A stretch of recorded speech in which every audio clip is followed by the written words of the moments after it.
At least 12 people have been arrested in London in connection with Saturday night's deadly terror attack. The arrest came as anti-terror police conduct raids in the East London neighborhood of Barking. Earlier today, British Prime Minister Theresa May said the attacks were part of a new trend in the terror threat and declared that the country's response to terror would change. In terms of their planning and execution, the recent attacks are not connected. But we believe we are experiencing a new trend in the threat we face, as terrorism breeds terrorism, and perpetrators are inspired to attack, not only on the basis of carefully constructed plots after years of planning and training, and not even as lone attackers radicalized online, but by copying one another and often using the crudest of means of attack. We cannot and must not pretend that things can continue as they are. All right, strong words from the Prime Minister there. Richard Walton is a former head of counter-terrorism at Scotland Yard and a CBS News consultant. Richard, thank you and good to see you. Good afternoon, thank you. Do you agree with the Prime Minister that we are seeing a new trend in the terror threat? Well, it certainly seems like that.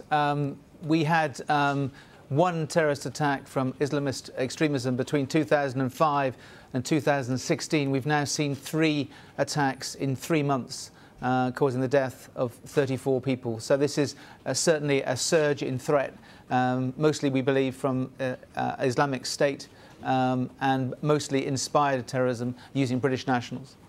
All right, this is the third attack of the UK in 3 months. The Prime Minister also said that the attacks do not appear to be connected. How much of a challenge is this for authorities, and what can they do to combat it? Well, the police and intelligence agencies are very stretched as a result of these attacks.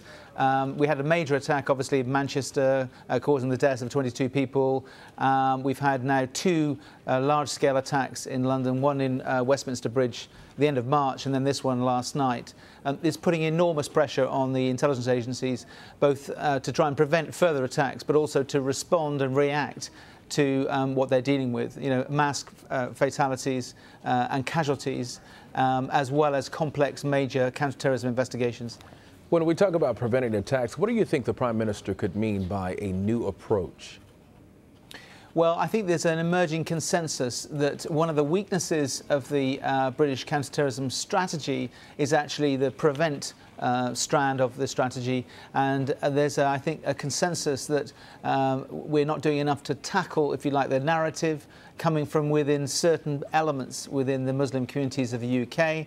I think there's a growing awareness that extremism is actually on the increase, perhaps being fueled by social media, but certainly not decreasing and declining. If you go back 10 years, we were talking about 2,000 terrorist or Islamist extremists within our midst, within the UK, that were being monitored and looked at by the intelligence agencies.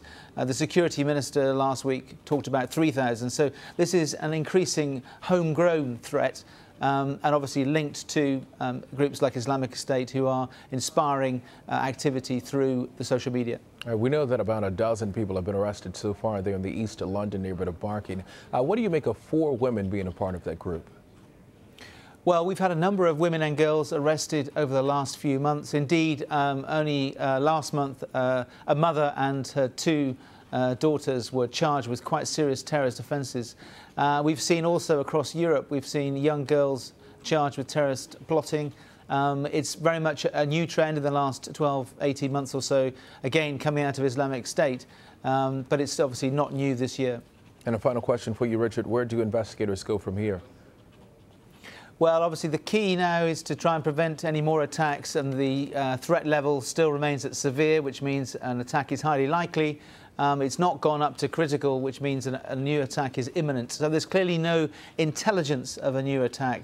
But the intelligence agencies and the police will be very worried and very anxious, obviously, as a result of what's happened in the last few weeks and the last 3 months. And they'll be doing all they can to try and stop another attack. All right, Richard Walton in London. Richard, thank you. Thank you.